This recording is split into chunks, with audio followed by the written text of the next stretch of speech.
국회 예산정책처는 정기국회와 국정감사를 앞두고 재정경제 분야의 주요 현안을 쉽게 파악할 수 있도록 한눈에 보는 재정경제 주요 이슈 보고서를 발간했습니다. 보고서 내용 중 경상수지, 이민 현황과 이민정책, 역전세와 깡통전세 관련 이슈를 살펴보겠습니다.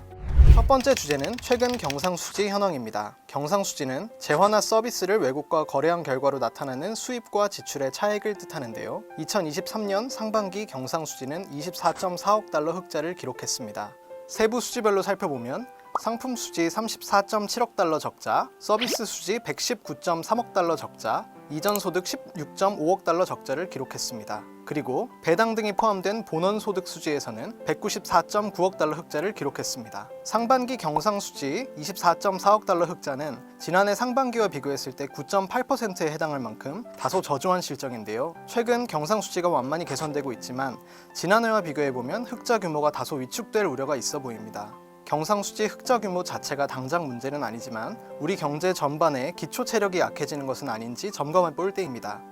두 번째 주제는 이민 현황과 이민 정책입니다. 체류 자격별 외국인 규모 통계를 살펴보면 취업 체류 자격을 가진 외국인이 2015년 63만 명에서 2021년 41만 명까지 감소한 반면 정주영 체류 자격을 가진 외국인은 같은 기간 62만 명에서 82만 명까지 증가했습니다. 향후 우리나라 인구 전망을 살펴보면 2040년까지 한국의 총 인구수는 3%가량 감소할 것으로 전망되지만 외국인 수는 32% 증가할 것으로 전망되고 있습니다. 총 인구 감소에 따라 생산 가능 인구 확보, 기피 업종 노동력 수급을 위해 이민 정책을 적극적으로 활용해야 한다는 의견들도 나옵니다. 그래프를 보시면 이미 OECD 국가는 자연적인 인구 증가보다 이주로 인한 인구 증가가 총인구 증가를 이끌고 있는데요. 우리나라 역시 저출산 고령화로 인해 사회적 비용이 증가할 것으로 예측되며 이주를 유인하기 위한 적극적인 이민 정책이 필요할 것으로 보입니다. 참고로 이민자 비중이 높은 미국, 캐나다, 호주 등은 사회 통합 노력을 확대하는 이민 정책을 실시하고 있습니다. 세 번째 주제는 최근 역전세 및 깡통전세 현황입니다. 집주인이 세입자에게 돌려줘야 할 전세 보증금보다 전세 시세가 낮은 역전세 현상, 그리고 매매 시세가 낮은 깡통전세 현상이 나타나고 있습니다.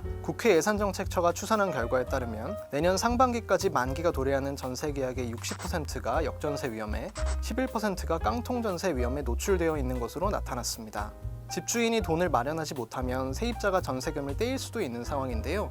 정부가 지난 7월 말부터 집주인이 전세보증금 반환을 위한 대출을 받을 때 대출 규제를 1년간 한시적으로 완화해주고 있어 일단 급한 불은 꺼진 것으로 보입니다.